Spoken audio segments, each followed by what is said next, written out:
Hi, I'm Renelle Golden, and you're listening to the Movie Making Podcast. This episode is brought to you by Atlas VPN. With so many benefits and protections, it makes sense why millions of people worldwide use Atlas VPN. And now, with Atlas VPN's latest application, you can enjoy a better, safer experience while streaming your favorite shows on Apple TV. Podcast listeners can get 83% off 3 years of Atlas VPN. Head on over to get.atlasvpn.com/moviemakingpod to sign up using our exclusive link.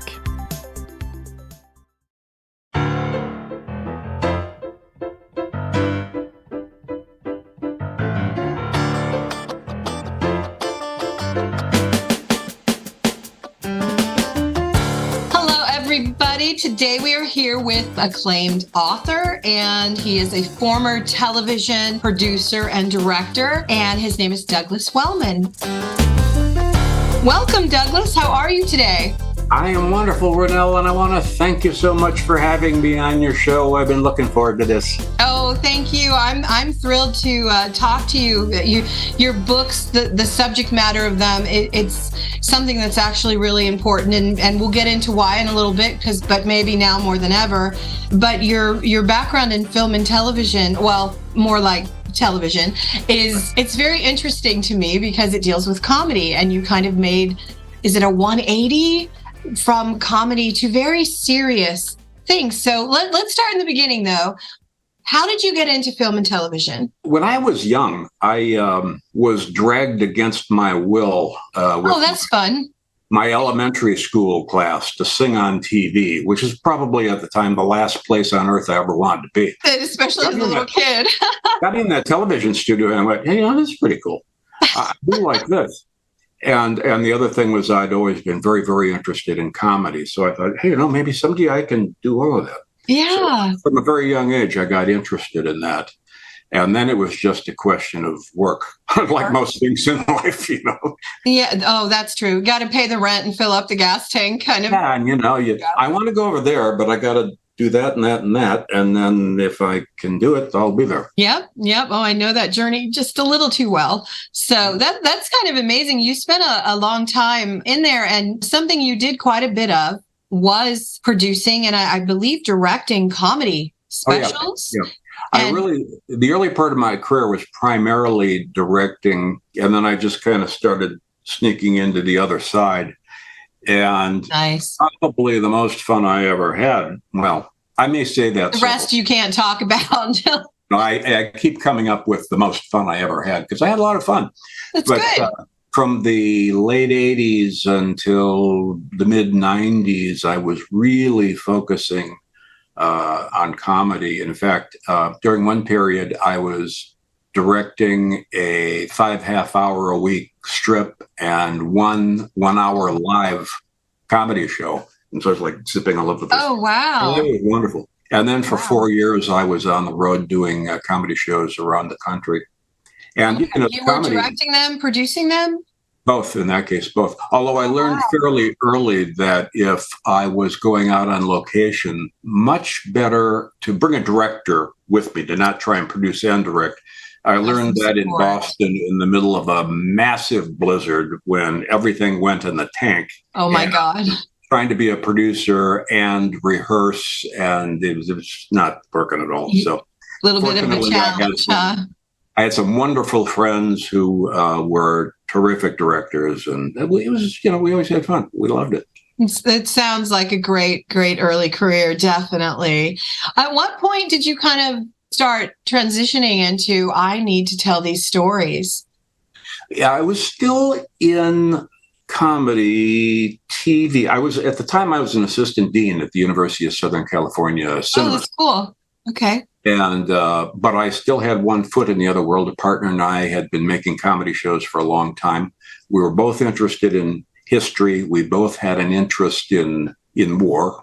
Okay. And the last thing we did was in 2010, we made a pilot that was going to be history, a series on 20th century war.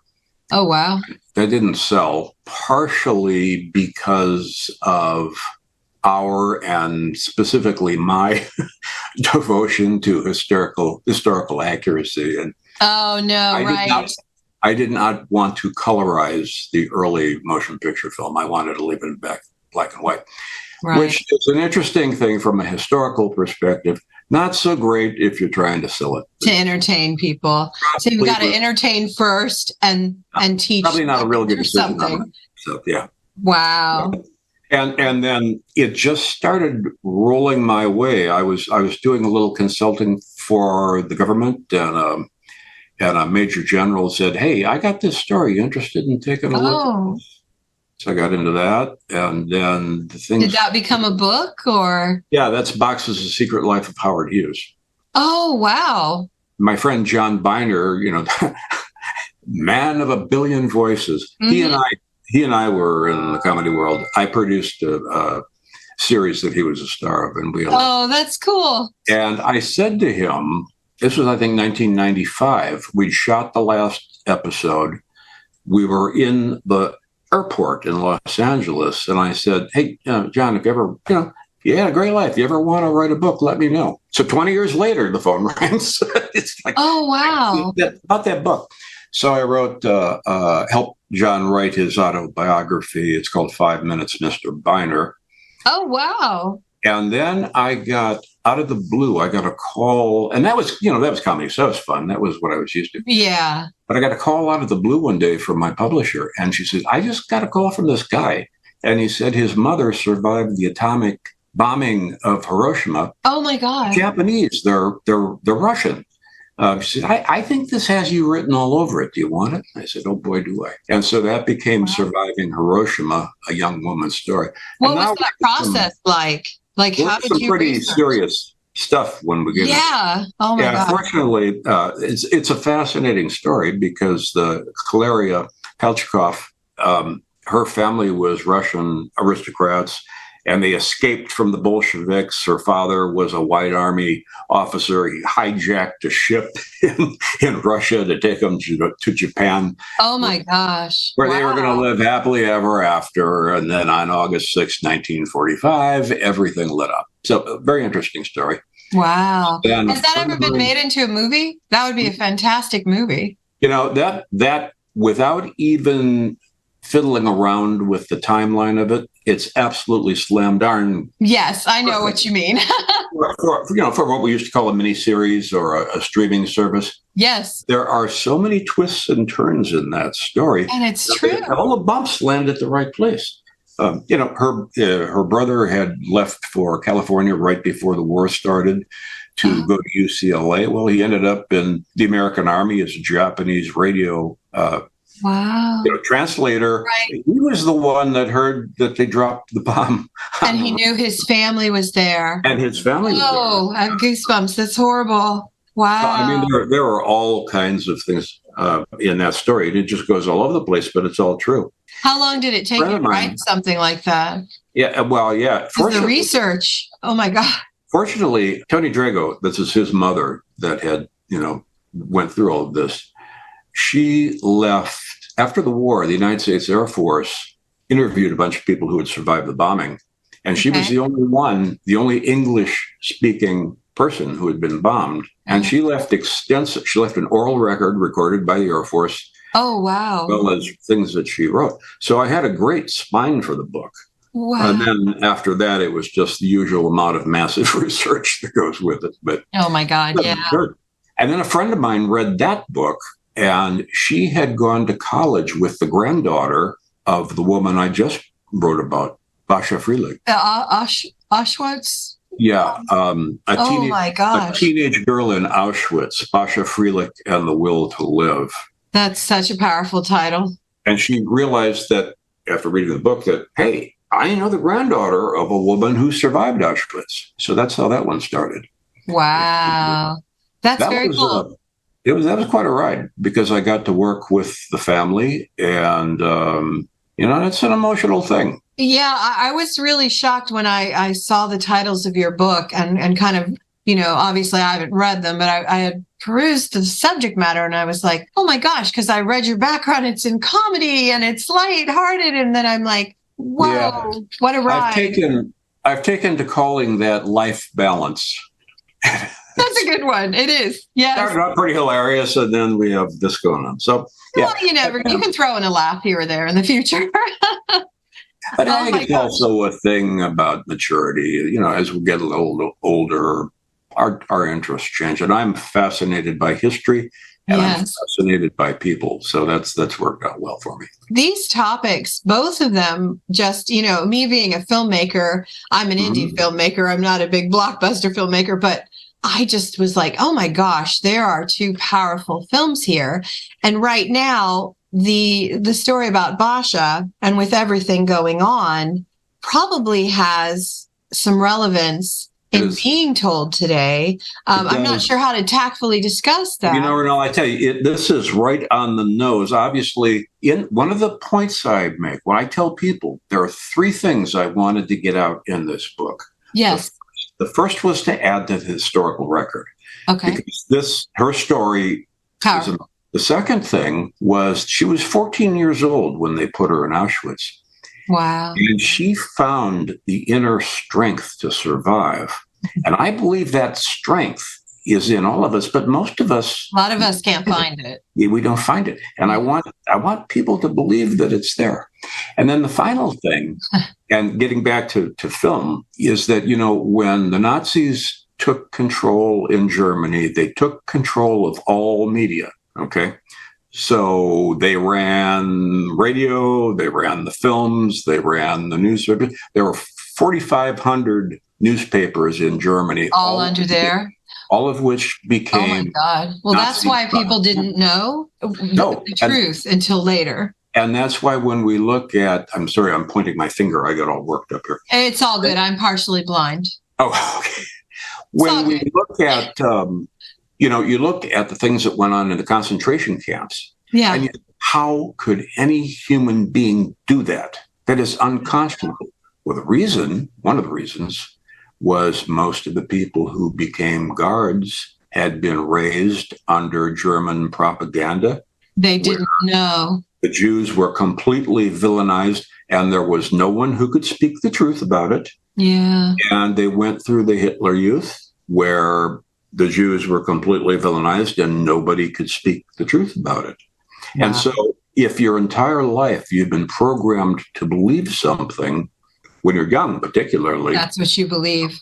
And so my concern, a very, very big concern, is freedom of the media, because that's the only thing we have to protect us. And we are starting to have issues here with that. Well, you're absolutely right. Frightening.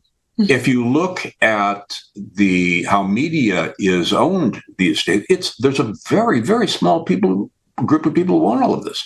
When I started in television, the Federal Communications System limited 7 broadcast licenses to any one entity, and you couldn't own a broadcast license and a newspaper in the same city. Really? Yes, and they did that. That is not true anymore. Yes. See, they did that so that no one could control information.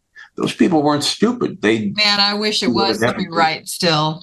And now it's gone completely the other way. Yeah. We're in a situation where media control is so centralized that at some point the truth is going to be whatever they say it is, just like in Nazi Germany. We'll never know. Yeah, and we'll never know. We'll believe it.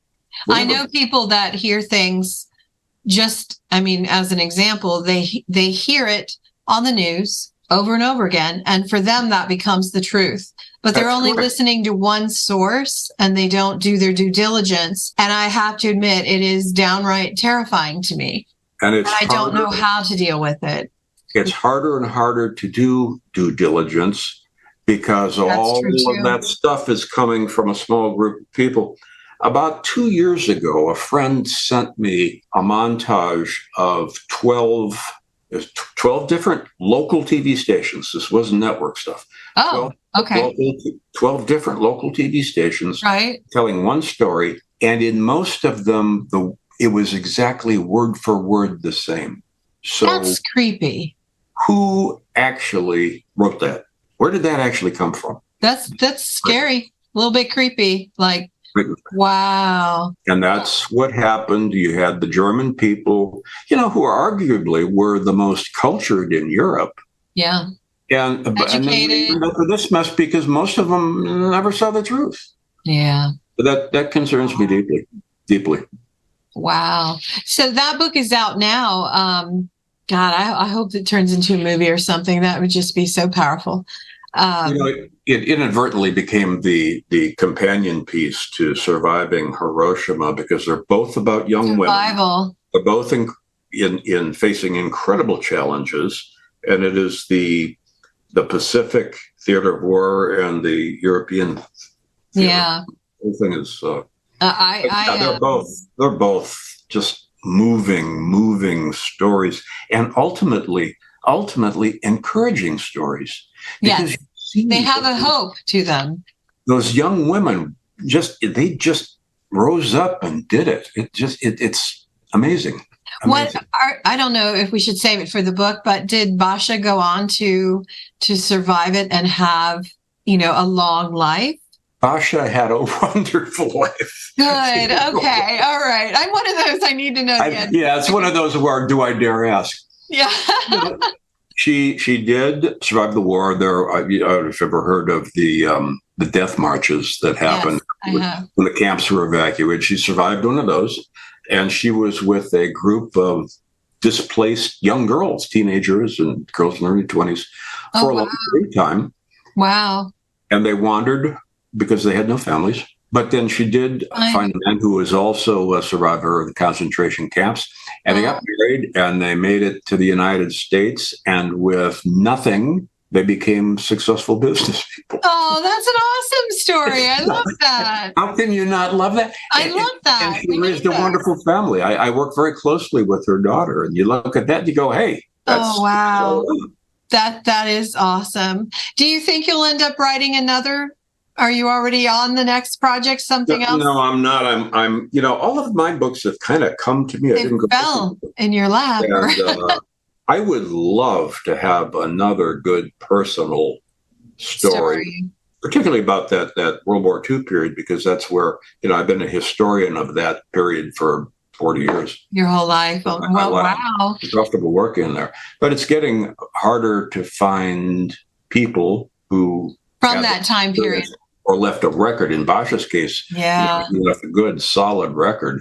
That is amazing. She kind of, I guess, writing is very cathartic. So maybe she was doing it as she goes, or afterwards she needed to sort of heal. I tell you, of the recorded interviews she did, one of them was for the USC Shoah Foundation. That was done in the 1990s. Okay. And it was done on video. Now, Basha spoke, I think, 7 languages. But, wow. Polish was her native language. But okay. So she left this video testimony. And I can't work off of videotape. I mean, I have to have a transcript. Yeah. And between the accent and Polish and German and Yiddish, Hebrew, I said, I'm not going to send it to a transcription service. I have absolutely no idea. Right. I'm going to have to transcribe this myself, which was okay. But I sat here and I watched her on video tell this story. Oh, wow. And I went, oh boy, this is, I think I'm just going to turn that off for a little while and come back later. Mm-hmm. It was a tough one. And I'm no shrinking violet, believe me. No, but you feel watch that woman tell that story was tough. Wow. Oh my God. That is amazing. So, well, my typical question is, where can people find your book? You can find it. It's harder to get into bookstores. There's about 3,000 books a week published. Yeah. But it's on Amazon.com in both print and Kindle. It's on Apple. It's all of those online services. They can probably Google you, do your name on Amazon, and everything you've written would come up because you have a few under your belt. Yeah, there's quite a few. 1, 2, 3, I think 6 now. Oh, that's awesome. Not all of them are historical, though. Are they? No, and in fact, that includes 2 versions of the Howard Hughes book, because after the first edition was published, we started getting all this information from people. And we went, ooh, look at this. I think we're onto something here. So I wrote a second edition. You're like, now we know more. Very, very cool. Do you have this is nosy, but do you have a favorite book that you've written so far of your own work? Are you allowed to do that? I don't know. It's pretty hard. I got completely emotionally tangled up in a teenage girl in Auschwitz, I got to say. So that makes sense. Yeah. And once again, it's because of watching the video, working with family. Yeah. But also Surviving Hiroshima. Something else. That one. Like I say, that one is slam dunk in terms of a miniseries because everything breaks at and it's got like 5-6 different stories that go like that, and then they all come together. Yeah. So I love those two. I really do. The Howard Hughes book is great fun. Yeah. My book, I love writing with John Biner on his book. Oh yeah. I wrote a book on a Christian missionary, a woman missionary in the jungle. Is that fictional, or was that? No, that's true. That's amazing. You keep coming up to these real stories. How amazing! Wow. And the funny thing is that they tend to be primarily about women. Well, I was going to say that. I'm like, should I? But certainly, there must be some stories about young men that survived these things or found their way. But I think women, for some reason, maybe we're more sympathetic characters or something. We cry more. I don't know, but I have noticed that historically. I think one of the fascinating things here is you think about World War II and you think of guys with rifles and they go. That is what I think. They weren't alone. They weren't alone. True. There were an awful lot of women doing an awful lot of stuff. And on the side of the Germans or today, yeah, on both sides. But you look. I mean, we had our Air Force WACs and right. Red Cross and all of that stuff. But you also look at the people who've become victimized by all of this. Yeah. We looked at the strength of the people who survived the Holocaust. We're looking now at what happened in Ukraine. Most of those people are minding their own business. They didn't want this. Yeah. And now we're looking at what's going on in Israel. So those people have strength too. Yeah. And there's a lot of women doing a lot of things. We don't necessarily know about it because we're focused on missiles and explosions, but they're there and they're doing their part. That's true. That is. It's definitely an interesting time in history. And, hopefully 100 years from now, these stories are being told and, maybe not even that long, but wow. Well, that's my hope. I mean, as I say, the first thing was to add to the historical record. Well, it started out being the first thing anyway. Yeah, I think you're getting there. It's done. I think kind of grew on me.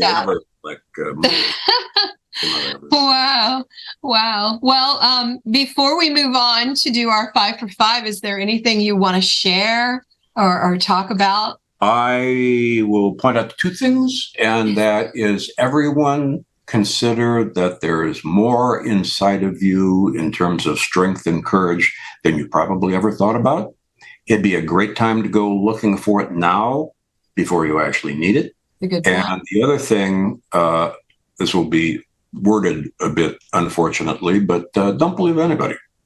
Just because the media says it doesn't, just because somebody important says it, that does not make it true. Yeah. Do your due diligence in life if you can. I don't know. I worked in the news media for a while, and I've not believed anything I've seen on the news for over 45 years. So let's. Oh, wow.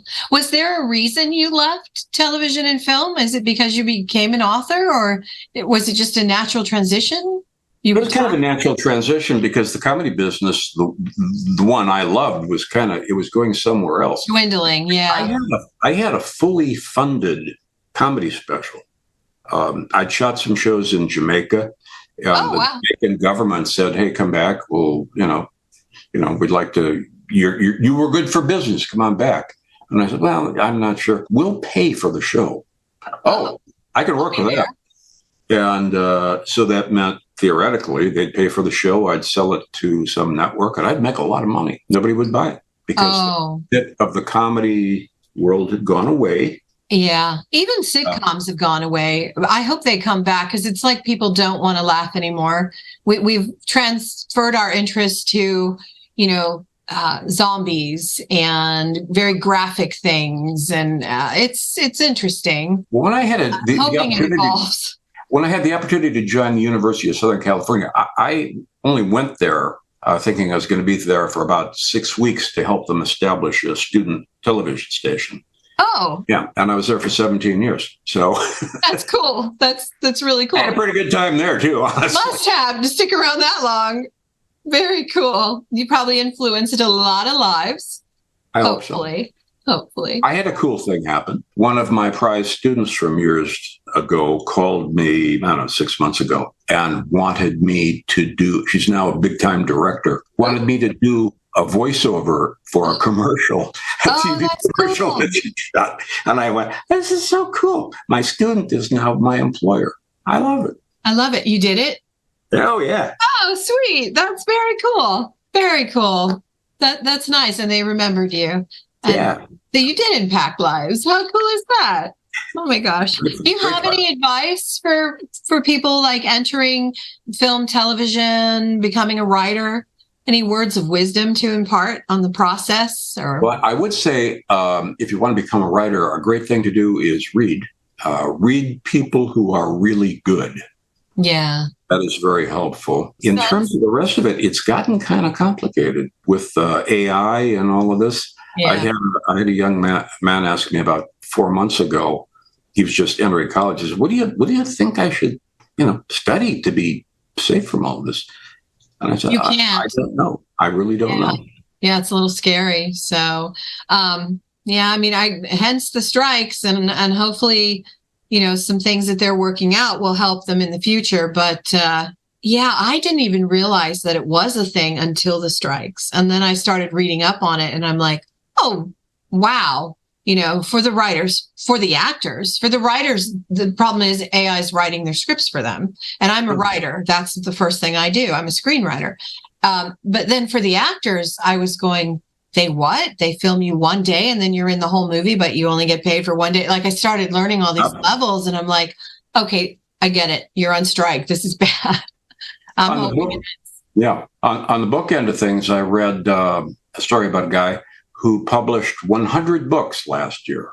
ChatGPT wrote the books. Yep. And he published them in his basement or something. And those books go out into the marketplace, and then I have to compete with them. Yeah. Yep. So it's an interesting world. It really is. I know a lot of people that are turning to the chat GPT, and it scares me. And I'm like, I could write something for you.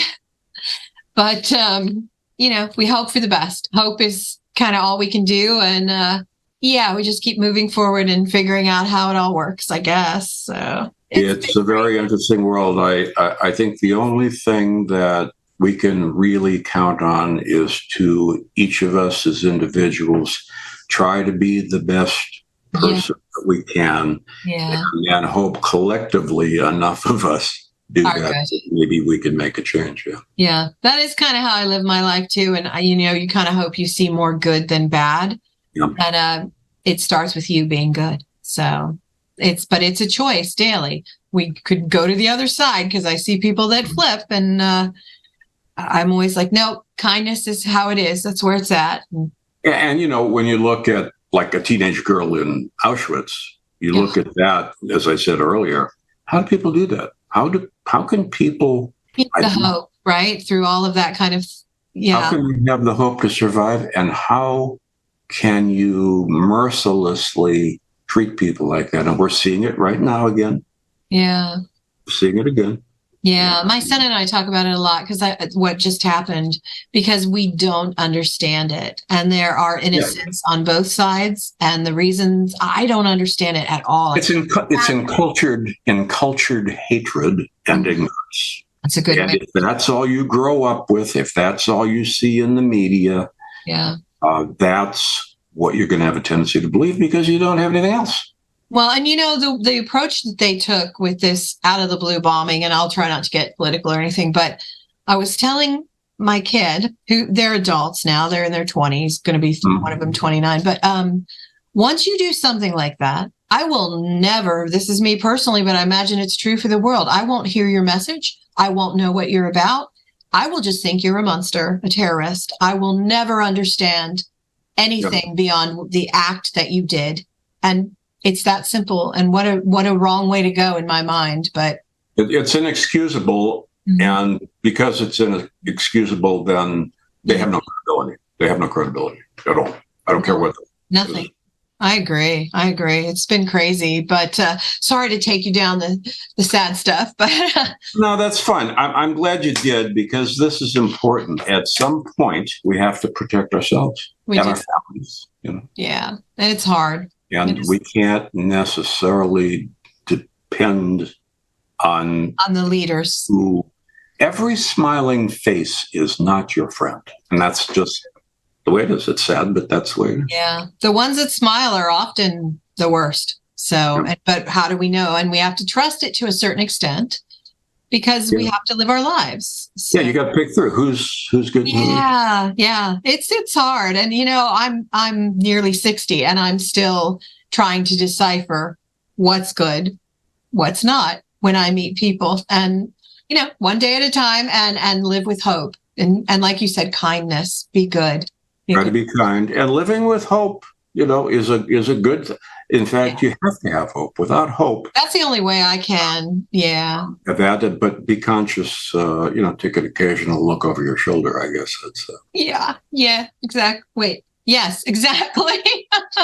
So true. All right. Well, you have been an absolute delight, and if you're up for it, I'd love to do my 5 for 5 questions. Okay. You told me before they were goofy. They are. Well, goofy. 3 of them are goofy. Okay. And they're not overly personal, like, what's your cat's name or anything like that. But, they're just sort of goofy. So you ready? Okay. I'm ready. All right. Question number 1. Spring. Let's fire away. There we go. All right. What's your favorite food? Favorite food? Yeah. I am going to say pasta, specifically your basic spaghetti. Yummy. Nothing fancy. Anytime, anywhere. Nothing fancy. I'm a very simple person. You can ask anyone. Easy to make, right? So anyone can make you happy. Make a little pasta. That's right. Super simple. Okay. Next question. What is something that in life inspires you or motivates you? I think courage. Courage, absolutely. Courage. When I see someone who is perhaps weak and yet they stand up anyway, or someone who will take a risk that maybe whatever's going on isn't necessarily their business specifically, but they know it's wrong. Right. Step into it. I respect that enormously. I do too. And I will admit I'm chicken a lot, but I try to find my voice. So that's a big one. I love that answer. Okay. What is something that you have always dreamed of doing, but you haven't done yet? Well, I'm a car nut, and you want to race or I've never raced. I had a little. I've encountered a little neurological bump in my life, which is affecting my legs. So right. I will not be participating in high-speed motorsports. But you can watch. I look on with envy at anyone who does. Yeah, if you wanted to, I imagine your partner would be like, "No, you're not going out there." That's kind of what happened the last time I crashed a motorcycle. My lovely wife, Deborah, said, "He's like, no I more. think that part of your life is over." So. Oh, she's wise. Yes. Oh my God. Totally. I love that. Okay. Back to fun questions. Number 4. What is your favorite song to sing at the top of your lungs if you're driving in your car? Oh, I had a cassette of somebody in the Silver Bullet Band. And, okay. Can't think of his name, but every time that I used to drive cross country. I wish I could remember the name of the song. Oh God, I have the same problem. Cassette player back then, and blare that out of the speakers. And that was my "Let's Get Up and Hit the Road at 5 a.m." song. Okay, to wake you up with your coffee. It's Bob Seger, and I can't remember the name. Oh my God, I love Bob Seger. Oh, He was in high school. Man, it was Bob Seger. Shoot. I don't remember. I came blasting out of Oklahoma City one morning to the sounds of Bob Seger. And 5 minutes later, I was in the back of a highway patrol car. On the Road Again? Is that Bob Seger? No. Yeah. Yeah, I don't remember. But I love Bob Seger, and I'm sure it's a fantastic song. Okay, last question. What is your favorite movie? Ooh, that becomes a tough one. Yeah, I have a million. Yeah, Dr. Strangelove is pretty. Ooh, okay. The original, right? Yeah, yeah, that was good movie. Different. That was really different. Yeah. Well, hence the name, right? They made a series on, I think it was on Netflix or something, and it was kind of based off that book or something. There were some weird characters in it. Slim Pickens riding an atomic bomb down under the bomb pit. That's a pretty tough finale to beat. Oh God, very, very cool. So, all right. Well, you have been amazing. I thank you so much. I'm so glad that you came and spent some time with me. And secretly, I really hope that your books become films. They could be very powerful. I do too. A Teenage Girl in Auschwitz and Surviving Hiroshima. 2 stories of powerful women and hope. Young women facing adversity.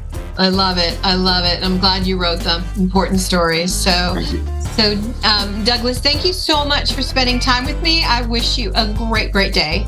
And thank you so much. And I love being on your show. Thank you. We'll talk to you soon.